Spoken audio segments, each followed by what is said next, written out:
ভাগ্য, কত সুন্দর শব্দ এই ভাগ্য।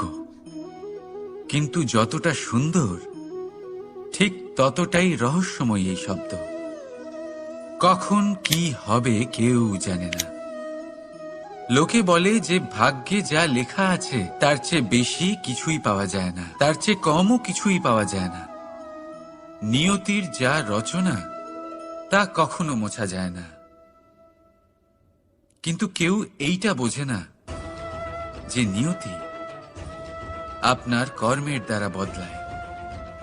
যদি আপনি শুভ চিন্তা করেন, শুভ কর্ম করেন, তাহলে নিয়তি আপনার সাথে খারাপ কিছু হতেই দেবে না। কখনো আকাশে পাখিদের দেখুন, তারা কখনো ভাগ্যের উপর নির্ভরশীল হয় না।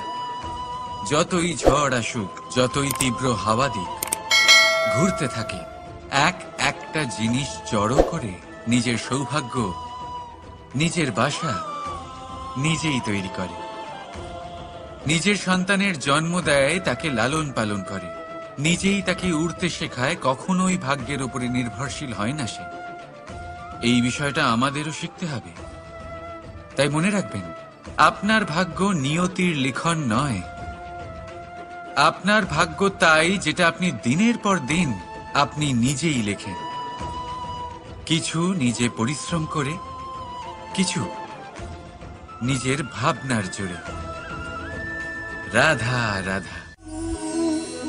মানুষের স্বভাব হলো যে সে সবসময় নিজে বলতে চায়, কারুর কথা শুনতে চায় না।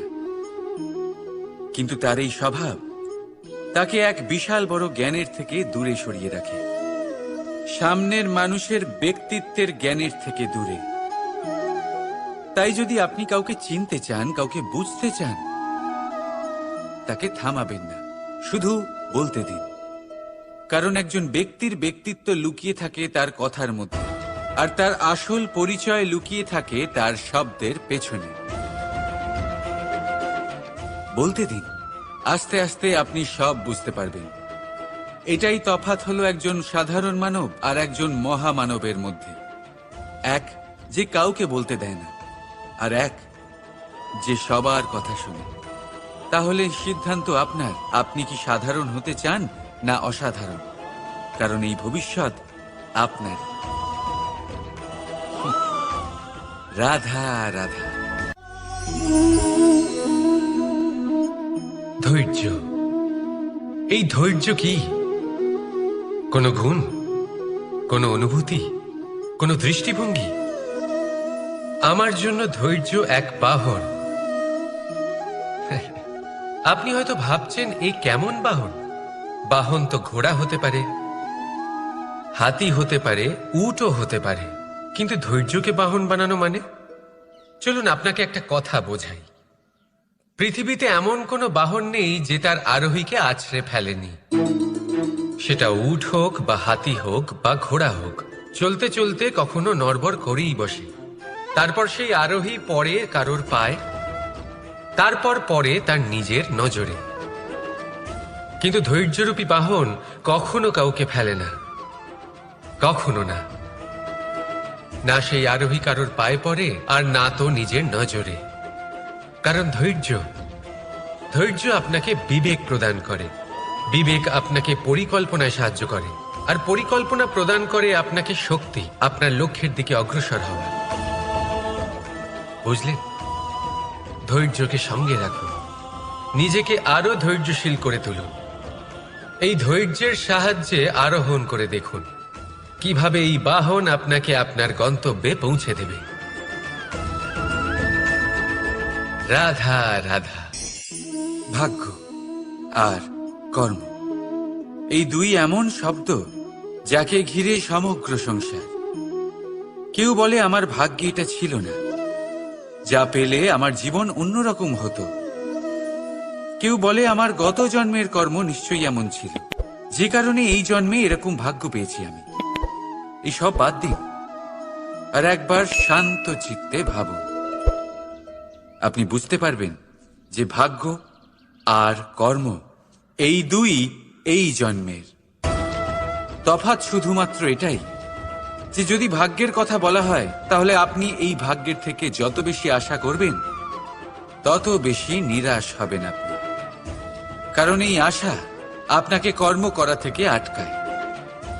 যদি কথা বলা হয় কর্মের, তাহলে নিজের কর্মের প্রতি যত বিশ্বাস রাখবেন তত বেশি সফলতা আপনার কাছে আসবে।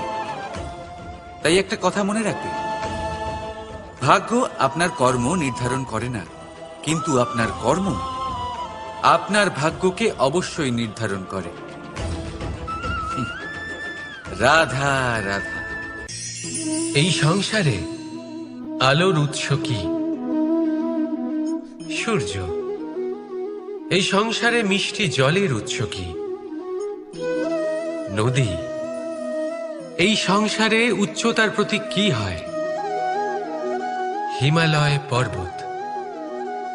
আমরাও জীবনে এরকমই হতে চাই, সূর্যের মতো তেজস্বী হতে চাই, নদীর মতো পূজনীয় হতে চাই, হিমালয় পর্বতের মতো উচ্চতা লাভ করতে চাই। সব ঠিক আছে, কিন্তু তার জন্য আমরা কাজ কি করি? যদি এরকম আমরা হতে চাই, তাহলে সবার আগে সূর্যের মতো নিজেকে উজ্জ্বল করুন। সূর্যের সব থেকে বেশি আলো নিজের অন্তরে থাকে। নদীর মতো নিজের পথ নিজেই তৈরি করুন। পাথরের সাথে ধাক্কা খাওয়ার পরেও থেমে না যাওয়া শিখুন। হিমালয় পর্বতের মতো উচ্চতা লাভ করতে হলে সেটার মতো অটল থাকতে শিখুন। একটা কথা অবশ্যই মনে রাখবেন, নিজেকে জ্বালাবেন, তবেই সংসারকে আলোকিত করতে পারবেন। রাধা রাধা। প্রতীক্ষা, প্রয়াস, এই দুই জীবনের অভিন্ন অঙ্গ। দেখতে গেলে আমরা জীবনে কারোর না কারোর প্রতীক্ষা অবশ্যই করি। সে কোনো ব্যক্তি হোক বা সময় হোক বা কোনো ভাবনা, সবকিছুই হতে পারে। আর দেখতে গেলে সব সময় কেউ না কেউ কিছু প্রয়াসও করে চলেছে। যেমন সাফল্য আসার প্রতীক্ষা, বিফলতা যাতে না আসে তার জন্য প্রয়াস, সুখ আসার প্রতীক্ষা, দুঃখ যাতে না আসে তার জন্য প্রয়াস। এবার প্রতীক্ষা আর প্রয়াসের মধ্যে এক ঘনিষ্ঠ সম্পর্ক রয়েছে, আর তা হলো যিনি প্রতীক্ষা করেন তিনি ঠিক তাই পান যা একজন প্রয়াস করা ব্যক্তি পেছনে ফেলে আসে। তাই প্রতীক্ষা নয়, প্রয়াস করুন। এই প্রয়াসের মধ্যেই সুখের চাবিকাঠি রয়েছে। রাধা রাধা। মানুষ কর্ম করেন। আমি বারংবার বলি যে ফলের আশা করবেন না। তাও মানুষ কোথাও না কোথাও নিজের কর্মের বদলে কোনো না কোনো ফলের আশা অবশ্যই রাখেন। কখনো তিনি সফল হন, কখনো অসফল। সেই জন্যই আমি বলি যে ফলের আশা কখনো রাখবেন না, কারণ সাফল্য বা অসফলতা মনের মধ্যে রাখলে কখনো কোনো লাভ হয় না। যদি সাফল্য মনের মধ্যে রাখেন তাহলে অহংকার জন্ম নেবে। যদি অসফলতা মনের মধ্যে রাখেন তাহলে এক হীনমন্যতায় আপনি ভুগবেন, যা দিয়ে কোনো শুভকর্ম হবে না। সেই জন্য শুধুই কর্ম করে যান, কর্মেই মগ্ন থাকুন। আর আসুন আমার সাথে ভালোবেসে বলুন, রাধা রাধা। বন্ধু আর শত্রু, প্রত্যেকের জীবনের একটা বড় অংশ এর উপরে নির্ভরশীল হয়ে থাকে। আপনার জীবনের সফলতা আর অসফলতাও এর উপরে নির্ভরশীল। কিন্তু এই বন্ধু এবং শত্রুদের খুঁজে পাওয়ার জন্য আপনাদের বাইরে যাওয়ার প্রয়োজন নেই, কারণ এরা স্বয়ং আপনার ভেতরেই আছে। আপনি যদি বিনম্র থাকেন, যদি আপনি নিরন্তর প্রয়াস করতে পারেন, তাহলে আপনার কোনো বন্ধুর প্রয়োজন নেই। যদি আপনার মধ্যে অহংকার থাকে, যদি প্রতি কথায় আপনার মধ্যে ক্রোধ উৎপন্ন হয়, তাহলে আপনার শত্রুর কোনো প্রয়োজনই নেই। নিজের অন্তরের এই বন্ধু ও শত্রুকে চিনুন, আর আমার সাথে ভালোবেসে বলুন, রাধা রাধা। একে চিনতে পারলেন? একে কুঠার বলা হয়। আপনারা জীবনে কোথাও না কোথাও কোনো না কোনো রূপে এটা দেখেই থাকবেন। একটা ব্যাপার নিশ্চিত, এই কুঠার ছাড়া কোনো বৃক্ষকে কাটতে পারা সরল নয়। এবার আপনি কখনো এটা ভেবেছেন, এই কুঠার এর এই অংশ, এর মুখটাই যদি না থাকে তাহলে কি হবে? এ শুধুমাত্র কোনো বৃক্ষই নয়, তার কোনো ডালও কাটতে সক্ষম হবে না। এবারে ভাবুন, এই শুকনো কাঠের হাতল এ আমরা কোত্থেকে পেলাম? কোনো এক বৃক্ষ থেকেই। সেই ডাল যাকে কেটে ফেলা হয়েছিল এক বৃক্ষকে কাটার জন্য, এই ডালই শস্ত্ররূপে প্রস্তুত। আমাদের জীবনে আমাদের প্রিয়জন, আমাদের আপনজন যখন সময় কখনো কখনো তাদের সঙ্গ না দেয়, যদি তারা দৈন্য দশায় থাকেন, তাহলে তাদের সঙ্গ কখনো ছাড়বেন না। ওনাদের প্রয়োজন শুধুমাত্র মনোবল, তা তাদের দিন। তাদের সাহায্য করা আপনার কর্তব্য। হয়তো তাদের সাথে থেকে আপনার কোনো লাভ হবে না, কিন্তু তাদের দূরে থাকাতে আপনার ক্ষতি অবশ্যই হতে পারে। সর্বদা সাহায্য করুন। সঠিক সময় আসলে তা আপনার সহায়ক অবশ্যই হবে। রাধা রাধা। আমাদের মধ্যে বেশিরভাগ মানুষেরই এই অভিযোগ থাকে যে মানুষ তখনই আমাদের স্মরণ করেন যখন সেই সময় আসে যখন আমাদেরকে প্রয়োজন হয়, যখন কোনো কাজ থাকে। যখনই এই সময় পেরিয়ে যায়, তাদের কার্যসিদ্ধি হয়ে যায়, তারা আমাদের থেকে দূরে চলে যান, ভুলে যান আমাদের। এবার এই বিষয়ে ভেবে খারাপ অবশ্যই লাগে। এই পরিস্থিতিকেই অন্য এক দৃষ্টিভঙ্গি দিয়ে দেখার চেষ্টা করুন। মনে রাখবেন, মানুষ প্রদীপের সন্ধান তখনই করেন যখন তার জীবনে অন্ধকার থাকে। আপনি প্রসন্ন হয়ে উঠুন, কারণ আপনার কাছে সেই সুযোগ আছে যে কারোর জীবনে প্রকাশের কিরণ আনতে পারছেন, কাউকে সঠিক পথ দেখাতে পারছেন, কারোর সহযোগিতা করতে পারছেন, এই পুণ্য অর্জন করতে পারছেন। কারোর থেকে কোনো আশা রাখার দরকার নেই। যার আপনাকে যতটা প্রয়োজন তাকে ততটাই সাহায্য করুন, ততটাই সবাইকে প্রেম বিতরণ করুন। আর এই প্রেমের ভাব নিয়েই আমার সাথে বলুন, রাধা রাধা। এটা সেই নৌকার প্রতিরূপ যা আমাদের নদী পার করায়। এবার বিষয়টা একটু ভেবে দেখুন। সেই বিশাল নৌকা যা আমাদের নদী পার করায়, সেটার নির্মাণ নদীতে নয়, ডাঙায় হয়। আর যদি আমরা এটাকে নদী অবধি পৌঁছতে চাই, তাহলে আমাদের দরকার পড়ে কোনো গরুর গাড়ির অথবা ঘোড়ার গাড়ির। তার সাহায্যে একে বহন করা হয়। এবার পথে যদি কোনো জলধারা আসে, কোনো নদী আসে, আর সেটাকে পার করতে হয়, তাহলে তখন সেই নৌকার ওপরে গাড়ি রাখা হয়, তারপর তাকে পার করা হয়। অর্থাৎ এই যাত্রা দুজনের সংযোগ ছাড়া সম্পূর্ণ হতেই পারবে না। সেই জন্যই এই প্রবাদ আছে, কখনো নৌকা তো কখনো গাড়ি। আমাদের সম্পর্কের মধ্যে অতি আবশ্যক, আমাদের সম্পর্কের মধ্যে অত্যন্ত গুরুত্বপূর্ণ হল সংযোগ। সবসময় একসাথে চলা, সংযোগ স্থাপন করা। সবসময় সুখী থাকবেন। রাধা রাধা। পুস্তক,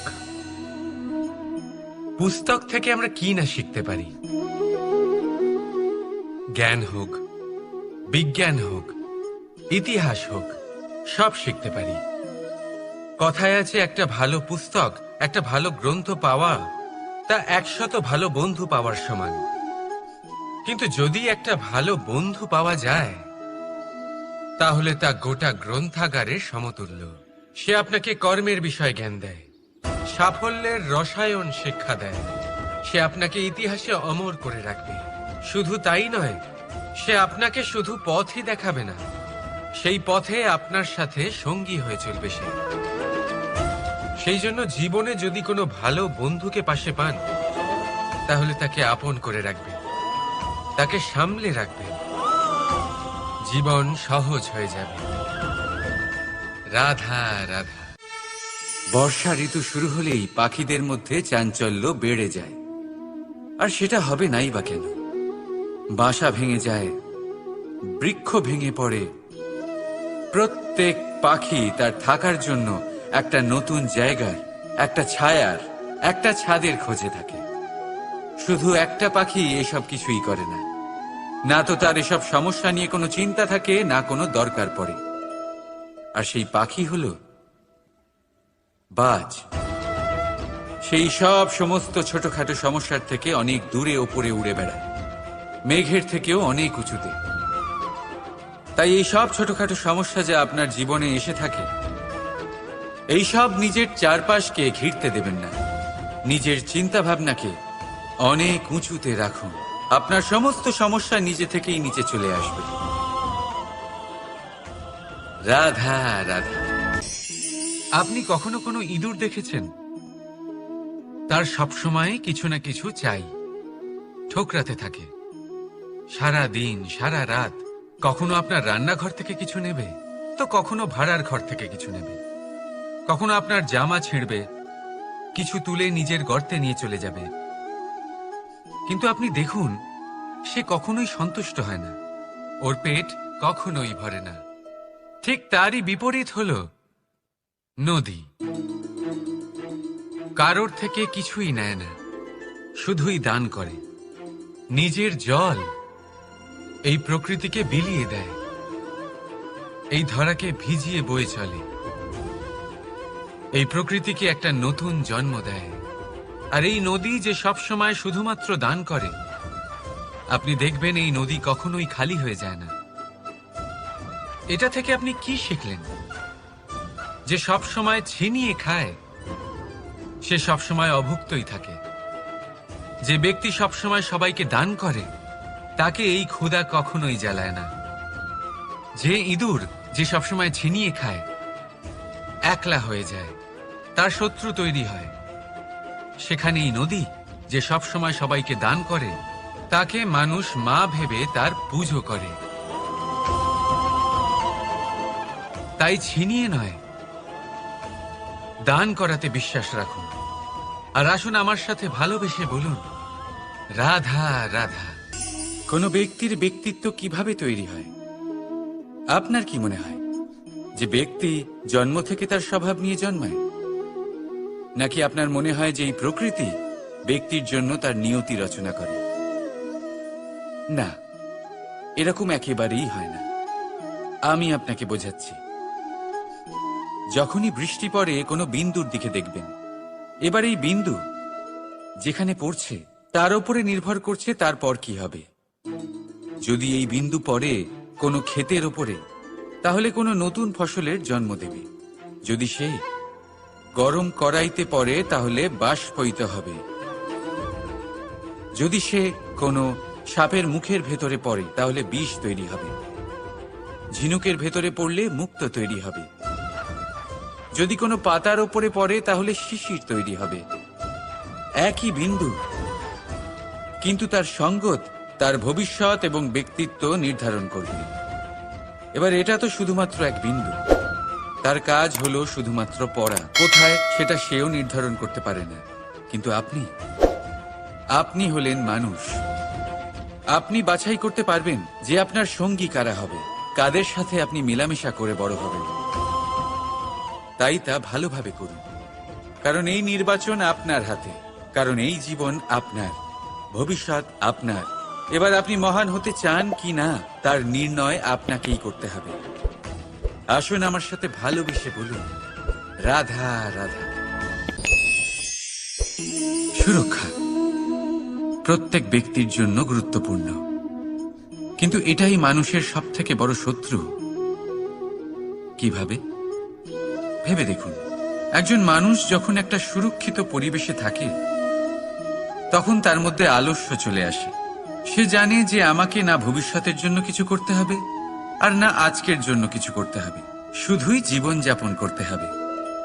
এই সুরক্ষা কবচ থেকে বাইরে বেরোনো অত্যন্ত জরুরি। ভাবুন, পাখি যে তার সন্তানকে জন্ম দেয়, কিছুদিন পরে তাকে তার বাসা থেকে বের করে দেয়। কেন? যদি এরকম না করে, তাহলে সেই সন্তান জীবন কাটাতেই শিখবে না। যদি তাকে ডাল থেকে নিচে না ফেলে দেয়, সেই সন্তান উড়তেই শিখবে না। তার পাখনা শক্তিশালী হবেই না। সে তার নিজের বাসা তৈরি করার চেষ্টাই করবে না। পাখি তার বাসা তখন তৈরি করে যখন তার অভিভাবক তাকে ত্যাগ করে। মনে রাখবেন, আপনি সুরক্ষা কবচের বাইরে বেরোলে বিপদ অবশ্যই আসবে, যার জন্য আপনি সতর্ক হবেন, তার মোকাবিলা করবেন, শক্তিশালী হবেন। এবার সেই বিপদ যাতে আর না আসে সেই জন্য আপনি পরিকল্পনা করবেন। তাই যদি আপনি নিজের বিকাশ চান, তাহলে যখনই আপনার মনে হবে যে আপনি একটা সুরক্ষিত পরিবেশে রয়েছেন, সুরক্ষিত কবচের মধ্যে রয়েছেন, তখন সেখান থেকে বাইরে বেরোন। সেখানেই পাবেন আপনার বিকাশ। রাধা রাধা। এই উই ধরা গাছের গুড়ি দেখতে পাচ্ছেন আপনারা? কোনো এক সময় এটা একটা সুগঠিত কাণ্ড ছিল। কোনো একদিন এক সুদূর বন থেকে একটি উই পোকা এখানে আসে, এতে বাসা বানায়। এই গাছের গুড়ি তখন কোনো প্রতিবাদ করেনি। তারপর দেখতে দেখতে সময়ের সাথে আরো উই এখানে জমাট বাঁধে, আর ক্রমাগত তাদের সংখ্যা বাড়তে থাকে। আর দেখতে দেখতেই এই কাঠের গুঁড়ি আর প্রতিবাদ করার মতো অবস্থাতেই থাকে না, নিজেই এক শুকনো কাঠে পরিণত হয়। কিছু বুঝতে পারলেন? অসৎ সঙ্গ, অসৎ অভ্যাস সময় থাকতে থাকতে বন্ধ করে দিন। আর যদি এরম না হয়, এ আপনার জীবন চক্র স্তব্ধ করে দেবে। রাধা রাধা। এই পাত্র দেখছেন আপনারা? কি সুন্দর এটা! জলকে শীতল রাখে আর ঘরকে সুন্দর। এবারে ভাবুন, যদি এই পাত্র আমার হাত থেকে পড়ে যায় তাহলে? ভেঙে গেল, তাই না? এবার কি হবে? আপনি বলবেন সহজ ব্যাপার, আরো একটা পাত্র কিনে নাও, এক মুদ্রায় পেয়ে যাবে। এই পাত্রের বাস্তবিক মূল্য আপনি যদি জানতে চান, তাহলে সেই কুম্ভকারকে জিজ্ঞাসা করুন, যিনি এই পাত্র বানিয়েছেন। কতটা পরিশ্রম করতে হয়েছে ওনাকে তা জিজ্ঞেস করুন। সর্বপ্রথম তিনি সেই মাটি মেখেছেন, তারপর তাকে চাকায় বসিয়ে গঠন করেছেন, তারপর কতবার চেষ্টা করে তাকে সঠিক আকার দিয়েছেন, তারপর আগুনের তাপে পুড়িয়ে তাকে কঠিন বানিয়েছেন, তারপর রং করে তাকে সাজিয়ে আমাদের সামনে প্রস্তুত করেছেন। এত পরিশ্রম দ্বারা তৈরি এই পাত্র আমরা স্বল্প দামে নিজের করে নিলাম। এটাই হয় পরিবারের সাথেও। অনেক সময় মানুষ আবেগের বশে, স্বার্থের কারণে এই পরিবারকে ভেঙে ফেলে। কখনো ভেবেছেন সেই মাতা পিতার বিষয়, যারা সেই পরিবারকে গড়ে তুলেছেন, তাকে আগলে রেখেছেন, পালন পোষণ করেছেন? কখনো ভেবেছেন সেই বিষয়ে? ভবিষ্যতে যদি কখনো এরকম কোনো চিন্তাধারা মাথায় আসে, এমন কোনো ভাবনা আসে যার কারণে আপনি পরিবারকে ভাঙতে চলেছেন, নিজেকে আটকে নিন। নিজেকে মনে করান সেই মাতা পিতার বিষয়ে, ওনাদের পরিশ্রমের বিষয়, ওনাদের ধৈর্যের বিষয়, তাদের প্রেমের বিষয়।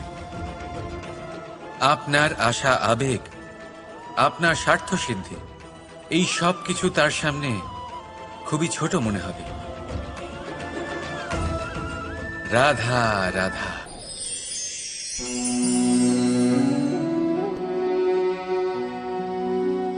করে দিলাম শেষ। সংসার সর্বদা কৃষ্ণকে এই কথা শোনাবে যে কৃষ্ণ নিজেই নিজের মামার হত্যা করেছে। কিন্তু এটা সময়ের প্রয়োজন ছিল। আর এই কিন্তু হত্যা নয়, বধ ছিল। আর ব্যক্তি নিজের বধ নিজেই ডেকে আনে। এই সংসারে এগিয়ে চলা অতি আবশ্যক, কিন্তু কোথায় নিজেকে থামাতে হবে সেটা জানা তার চেয়েও বেশি আবশ্যক। আর যে এটা বুঝতে পারে না, তার অন্ত সুনিশ্চিত। যে ব্যক্তি নিজের ভুল বুঝতে পারে, তার মুক্তি লাভ হয়। আর যে স্বীকারও করতে পারে না, তার বধ সুনিশ্চিত। মথুরার রাজা কংস, তার বধ এই জন্য হয়নি কারণ সে আমায় হত্যা করার প্রয়াস করেছে। আমার মাতা পিতা বা আমার দাদুকে বন্দি করেছে। ওর বধ এই জন্য হয়েছে যে ওর ঘৃণা প্রেমের সীমায় আসা সত্ত্বেও থামেনি। কংস মামা এটা কখনো বোঝেনি যে নিজেকে কখন থামাতে হবে। আর যা কিছু সে করেছে, যত পাপ সে করেছে, তা নিয়ে কখনো মন্থনও করেনি। অনেকবার বোঝানোর পরেও সব সময় প্রেমের থেকে মুখ ফিরিয়েছে। আর কি করল?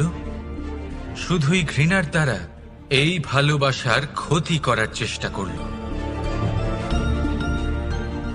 তাই মনে রাখবেন, এই সংসার, এর জীবন শক্তি হল প্রেম। আর যে এই প্রেমের ক্ষতি করার চেষ্টা করবে, তার অন্ত, তার বধ সুনিশ্চিত। রাধা রাধা। সূর্যের তাপ এতটাই প্রখর হয়, তা সমস্ত বনস্পতিকে শুষ্ক করে দেয়। পুকুর হোক, নদী হোক, সরোবর হোক, সমস্ত শুষ্ক হয়ে যায়। কিন্তু আপনি কখনো শুনেছেন সূর্যের তাপে সমুদ্র শুকিয়ে গেছে? এমন কখনোই হয় না। আর এর পেছনেই লুকিয়ে রয়েছে এক অমূল্য জীবনের শিক্ষা। সমুদ্রের মতো নিজেকে ধৈর্যশীল করে তুললে, নিজেকে সংযমী করে তুললে, সূর্যের তাপ আপনার কোনো ক্ষতি করতে পারবে না। আপনার অন্তর থেকে সেই তাপ বাষ্পায়িত হয়ে মেঘ তৈরি হয়ে সূর্যকে ঢেকে দেবে। আর তারপর হবে শুধু সাফল্যের বৃষ্টি। তাহলে আসুন আর আমার সাথে ধৈর্যের সাথে বলুন, রাধা রাধা। মানুষ অসুস্থ কেন হন? শারীরিক দুর্বলতার কারণে? না, মানুষ অসুস্থ হন তার মানসিকতার কারণে, তার বিবেকের কারণে, তার কর্মের কারণে, তার ক্রোধের কারণে। আর যখন কেউ সুস্থ হন, ঠিক হয়ে যান, তার মানে এটা নয় যে শুধু ওষুধের জন্য তিনি সুস্থ হয়েছেন। না, এটা কারোর তার প্রতি প্রেমের প্রভাব, বিশ্বাসের প্রভাব, সম্বলের প্রভাব। শুধুমাত্র ওষুধ দিয়ে কিছুই হয় না। যদি মনে প্রেম থাকে, বিবেক থাকে, বিশ্বাস থাকে, সম্বল থাকে, তবেই সেই ওষুধ কাজ করতে পারে। তাই মনে রাখবেন, এই জীবন হলো অত্যন্ত ছোট। মনে প্রেম ভাব রাখুন, মিত্রতা করুন, শত্রুতা নয়। ভালোবাসুন, বিদ্বেষ নয়। আর এই ভালোবাসার সাথেই বলুন, রাধা রাধা। মানুষ জীবনে সব সময় চিন্তা করে, ভাবতে থাকে যে তার জীবনে কতই না সমস্যা। তারপরে নিজের আশেপাশে দেখে আর ভাবে যে সবাই কত প্রসন্ন, শুধু আমার জীবনেই সমস্যা আছে। কিন্তু বিষয়টা তা নয়। শুধু প্রত্যেক ব্যক্তিরই নয়, প্রত্যেক প্রাণীরও জীবনে সমস্যা আছে। এবার মানুষ একটা পাখিকে দেখে এটাই ভাবে যে এদের জীবন কতটা সহজ। কোনো দেশেরই সীমারেখা এদের ওপর লাগু হয় না। কোথায় থাকবে সেই নিয়েও কোনো ভাবনা নেই। কত শান্তির জীবন এদের। তারপর সে একটা পিঁপড়েকে দেখে আর এটা ভাবে, কি অসাধারণ, এদের তো সারা জীবনই মাটির উপরেই অতিবাহিত হয়, খাবারটাও মাটিতেই পেয়ে যায়। কি শান্তির জীবন এদের। কিন্তু যখন কোনো ঝড় আসে, তখন সবার আগে সেই পাখির বাসাটাই ঝড়ে ভেঙে যায়। এই পাখি যে শাখাতেই গিয়ে বসে পড়ুক, তাদের উপর সবসময় সংকট থাকে যে ওপর থেকে কোনো বড় পাখি এসে তাদের উপর প্রহার না করে, তারা নিজেদের প্রাণ না হারায়। আর যদি কথা বলি পিঁপড়েকে নিয়ে, এদের উপর সবসময় সংকট থাকে যে কোনোভাবে বাতাস বা জল এদের ভাসিয়ে না নিয়ে যায়, কোনো প্রাণী ওকে পা দিয়ে পিষে না দেয়, এই পিঁপড়ে পিষ্ট হয়ে না মারা যায়। দেখুন, সমস্যা প্রত্যেকের জীবনে রয়েছে আর এই সমস্যা আসতেই থাকবে। এর অর্থ এটা নয় যে এই সমস্যার সম্মুখীনই হওয়া যায় না, এর সমাধানও সম্ভব নয়। প্রত্যেক সমস্যার সমাধান অবশ্যই আছে, শুধু শান্ত মনে সেটা খুঁজে বের করতে হবে। তাহলে সেটাই করুন। প্রত্যেক সমস্যার সমাধান করতে থাকুন। যত সমাধান করবেন জীবন আনন্দময় হয়ে উঠবে। যদি সমাধান না করেন তাহলে আজীবন দুঃখই পেতে থাকবেন। আসুন আমার সাথে ভালোবেসে বলুন, রাধা রাধা। কর্ম, ধর্ম আর কর্তব্য, এই তিনটি একে অপরের সাথে জড়িত। আর অনেক সময় এই তিনটি পালন করতে করতে আমাদের সেই ব্যক্তির সামনে গিয়ে দাঁড়াতে হয়, তার বিরুদ্ধেই যেতে হয় যাকে আমরা সব থেকে বেশি ভালোবাসি। কিন্তু সেইখানে এই যুদ্ধ কোনো ব্যক্তিগত যুদ্ধ থাকে না। এ হলো কর্ম, ধর্ম আর কর্তব্যের যুদ্ধ। এটা সরল নয়, অত্যন্ত কঠিন হয় তার সম্মুখীন হওয়া যাকে আমরা সব থেকে বেশি সম্মান করি। কিন্তু আমাদের তো আমাদের ধর্মের পথে চলতেই হবে, কারণ আমরা কর্মবদ্ধ, কর্তব্যবদ্ধ, আর এটাই করা উচিত। শুধু এটুকু মনে রাখবেন, যদি আপনার উদ্দেশ্য শুভ হয়, আপনার ভাবনা শুভ হয়, আপনি যদি কর্ম, ধর্ম আর কর্তব্যের পথে অগ্রসর হন, তাহলে এই প্রক্রিয়াতে যদি আপনাকে আপনার আরাধ্যেরও সামনে দাঁড়াতে হয়, তাহলেও আপনার কোনো ক্ষতি হবে না। তাহলে আসুন আর আমার সাথে ভালোবেসে বলুন, রাধা রাধা। সাথী, সাথী এই শব্দটির ব্যাখ্যা কে কিভাবে করে? মিত্র, সখা, বন্ধু। কিন্তু অর্থ একটাই, তিনি যিনি আপনার সঙ্গী হন আর তিনি যার সাথী আপনি হন। এবার সব থেকে বড় প্রশ্ন হলো এটাই যে তিনি কে হতে পারেন যাকে আপনি আপনার সাথী বলে মেনে নিতে পারেন, নিজের সখা, নিজের মিত্র, নিজের বন্ধু মেনে নিতে পারেন। আপনার সাথী হলেন তিনি যিনি দুঃখের সময় আপনার পাশে থাকবেন, আপনার হাত ধরে থাকবেন। আপনার সাথী হলেন তিনি যার হাত আপনি নিজের সুখের দিনে ধরে থাকবেন। সেই সাথীরই হাত ধরুন যিনি দুঃখে সবসময় আপনাকে সাহায্য করার জন্য তৎপর হয়ে থাকেন, আপনার পাশে থাকেন, আর যাকে সুখের দিনে আপনি আপনার সাথে রাখতে পারেন। আর যখন আপনার সাথে আপনার এই সাথী থাকবে, তখন আপনি এটা বুঝবেন যে যখন জীবনে দুঃখ আসে, তখন এই দুঃখ কমে যায়, সবার মধ্যে ভাগ হয়ে যায়। আর যদি তখন সুখ আসে, তাহলে সেটা সবার উপস্থিতিতে আরো বেড়ে যায়।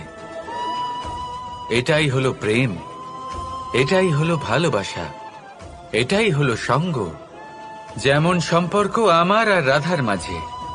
তাহলে আসুন আর আমার সাথে ভালোবেসে বলুন, রাধা রাধা। মানুষ এক অত্যন্ত বিচিত্র প্রাণী। পরিকল্পনা করে, ষড়যন্ত্র করে, প্রচেষ্টা করে, কাউকে পরাজিত করার চেষ্টাও করে।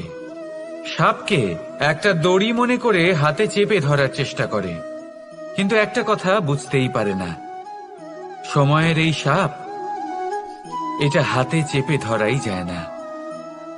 আর আপনি যা করবেন তা আবার ফিরে আসবে আপনারই সামনে।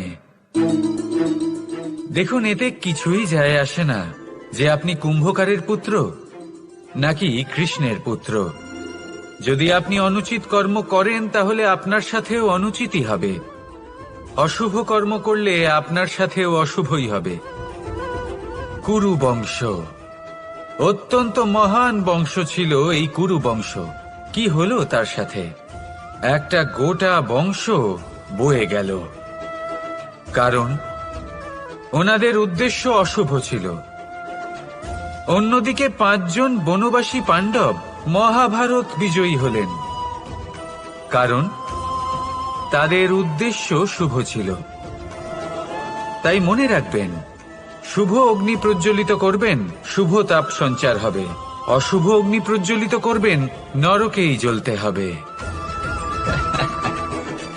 তাহলে আসুন আর আমার সাথে ভালোবেসে বলুন, রাধা রাধা। জীবনে এমন কিছু কাজ রয়েছে যা আপনাকে একাই করতে হয়, আর এমন কিছু কাজ রয়েছে যা আপনাকে একসাথে মিলে করতে হয়, একজোট হয়ে, সঙ্গবদ্ধ হয়ে। এবার সঙ্গবদ্ধ বলতে কি বোঝাতে চাইছি? আমি তাদের কথা বলছি না যারা বাস্তবিকভাবে একে অপরের সাথে কাজ করেন। আমি তাদের কথা বলছি যারা একে অপরের থেকে দূরে থেকেও একে অপরকে বিশ্বাস করেন। আমি আগেও বলেছিলাম, সমস্ত বিশ্বের আশা বিশ্বাসেই বসবাস করে, তাই না? তাই যেখানে সমস্ত বিশ্ব আছে, সমস্ত সংসার আছে, সেইখানেই বিশ্বাস রয়েছে। তাই আপনার আশেপাশে এমন দল সঙ্গবদ্ধ করুন যাদের আপনার উপর বিশ্বাস আছে আর যাদেরকে আপনি বিশ্বাস করতে পারেন। তাহলে আসুন আর আমার সাথে ভালোবেসে বলুন, রাধা রাধা। আমরা যে মানুষকে চাই, যাকে আমরা ভালোবাসি, তাকে একটা উপহার অবশ্যই দিতে চাই। এমন এক উপহার যা ওনার ভালো লাগবে, যা শ্রেষ্ঠ হবে, অতি প্রিয় হবে, বহুমূল্য হবে, বা বলতে পারেন মূল্যবান হবে। তাই আমরা কি করি? আমরা বাজারে যাই, তার জন্য স্বর্ণ, আভূষণ, হিরে, মুক্ত এইসব নিয়ে আসি। কিন্তু এটাই কি সর্বশ্রেষ্ঠ উপহার? কখনোই নয়। সর্বশ্রেষ্ঠ উপহার হল স্বাধীনতা, তাকে নিজের মনের মতো বাঁচার স্বাধীনতা। যদি আপনি কাউকে স্বাধীনতা না দিতে পারেন, তাহলে সে কোথাও না কোথাও বন্দী হয়ে যায়, তার বিকাশ কোথাও না কোথাও আটকে যায়। কিন্তু যদি আপনি কাউকে স্বাধীনতা দিতে পারেন, তাহলে আপনি দেখবেন ও সমস্ত সংসারকে, এই জীবনকে নিজের দৃষ্টিভঙ্গি দিয়ে দেখবে, বুঝবে যে কোনটা হলো উচিত আর কোনটা হলো অনুচিত। আর এটাই হলো সর্বশ্রেষ্ঠ। আর এবার যদি কাউকে স্বাধীনতার মাধ্যমে এত বড় একটা শক্তি দিতে পারেন, তাহলে আপনি আমাকে বলুন, এর থেকে বড় উপহার আর কি হতে পারে? আসুন আর আমার সাথে ভালোবেসে বলুন, রাধা রাধা। পিতা আর পুত্রের সম্পর্ক অত্যন্ত মধুর হয়ে থাকে। পিতা স্বপ্ন দেখেন, তাকে পূর্ণ করার সকল সম্ভাব্য চেষ্টা করেন, কিন্তু তাও অনেক সময় ওনার স্বপ্ন অপূর্ণ থেকে যায়। তখন পিতা ভাবেন যে স্বপ্ন উনি পূর্ণ করতে পারেননি, ওনার সন্তান তা অবশ্যই পূরণ করবে। যে স্থানে উনি কখনো পৌঁছতে পারেননি, সেই স্থানে ওনার পুত্র অবশ্যই পৌঁছবে। পিতা নিজের সন্তানের ভবিষ্যৎ নিয়ে সেই স্বপ্ন দেখেন, আর যখন সেই সন্তান সামনে এগোতে থাকে, তখন তার দুঃখ হয় না, বরং গর্ব হয়। ওনার ভালো লাগে এটা দেখে যে ওনার সন্তান অনেক উন্নতি করছে। কিন্তু যখন সন্তান নিজের অভিভাবকের শক্তি দেখে, তার যশ দেখে হিংসা করতে থাকে, সমস্যা সেইখানেই শুরু হয়। সেই জন্য সকল সন্তানকে এটা মনে রাখতে হবে, দেখুন, পুত্র হবার সুবাদে, এক সন্তান হবার সুবাদে, এটা হলো আপনার অধিকার যে আপনি আপনার পিতার থেকে বেশি উন্নতি করবেন। আপনার পিতাও এটাই চান, কিন্তু সুস্থভাবে এটা করুন। একটা রেখা টেনে নিন, যাতে আপনি তাতে এগোতে পারেন আর আপনার পিতার তাতে গর্ববোধ হয়, আর সেই বিষয়ে দুঃখ না হয় যে আমার সন্তান আমাকেই ছোট করার চেষ্টা করছে। ইতিহাস সাক্ষী রয়েছে, যে মানুষ অন্য কাউকে ছোট করার চেষ্টা করেছেন, সেই মানুষই ছোট হয়ে গেছেন। আর আমার মনে হয় না আপনি এটা চান, কারণ কোনো একদিন আপনিও কারোর পিতা হবেন। আসুন আমার সাথে ভালোবেসে বলুন, রাধা রাধা। প্রেম এই সংসারে এসেছিল এই সংসারকে প্রেমের শিক্ষা দেওয়ার জন্য, এই জীবনের সুখের অনুভূতি আসলে কি তা শেখানোর জন্য। কিন্তু যদি সত্যি কথা বলি, তো আমি নিজেই প্রতিদিন প্রেমের নতুন নতুন স্বরূপ দেখতে পাই, প্রেমের একটা নতুন অনুভূতি প্রত্যেক নতুন দিনে। আর তার কারণ হলো এই প্রেম অনন্ত, এ হলো দৈব। প্রেম হলো এই সংসারের সব থেকে বড় ঢাল এবং সব থেকে বড় অস্ত্র। এই প্রেম ছাড়া না কোনো ন্যায় হয় আর না কোনো শাস্ত্র, না জীবন আছে আর না অন্ত। এবার যদি এই প্রেম মনের মধ্যে বাস করতে শুরু করে, তাহলে কখনো কোনো সমস্যাই হবে না, আর যদি হয়েও থাকে তাহলে তা স্থায়ী হবে না। এই প্রেম কি না করতে পারে? এই প্রেম সমস্ত সমস্যা মিটিয়ে ফেলতে পারে, আপনার মনের মধ্যে অহংকারকেও বিনাশ করে দিতে পারে, আপনাকে সাক্ষাৎ ঈশ্বরের সাথে দেখা করাতে পারে। তাই প্রেমের দ্বারা প্রয়াস করতে থাকুন, এই সংসারের প্রত্যেক মানুষকে, প্রত্যেক বস্তুকে, প্রত্যেক জীব জন্তুকে ভালোবাসবেন। আর এই প্রেমের দ্বারাই বলুন রাধা রাধা। আজ আমি আপনাকে এমন এক গল্প শোনাবো যা আমার নন্দ বাবা আমাকে শুনিয়েছিলেন যখন আমি ছোট ছিলাম। কাহিনী একজন সাধু আর একজন বিছের। একবার এক সাধু নদীর পাড়ে স্নান করছিলেন। উনি দেখলেন যে জলের প্রবাহে একটা বিছে ভেসে যাচ্ছে। তার প্রাণ বাঁচানোর জন্য উনি তাকে তুলে নদীর পাড়ে রাখার চেষ্টা করলেন, কিন্তু যেই সেই বিছেকে উনি হাতে তুললেন সেই বিছে ওনাকে কামড়ে দিল। সাধু আবার চেষ্টা করলেন, সেই বিছেকে হাতে নেওয়াতে সে আবার তাকে কামড়ে দিল। আরো একবার চেষ্টা করাতে ওনার শিষ্য ওনাকে জিজ্ঞেস করল, এ আপনি কি করছেন গুরুদেব? এসব কি হচ্ছে?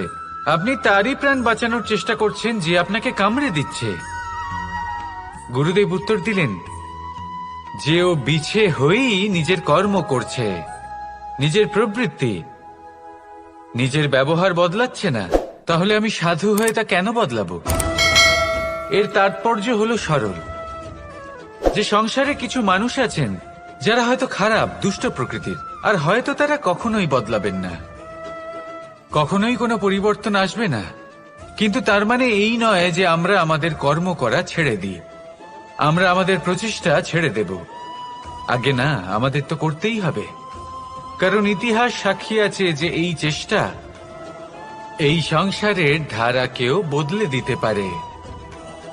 তাহলে আপনিও আসুন আর আমার সাথে ভালোবেসে বলুন রাধা রাধা।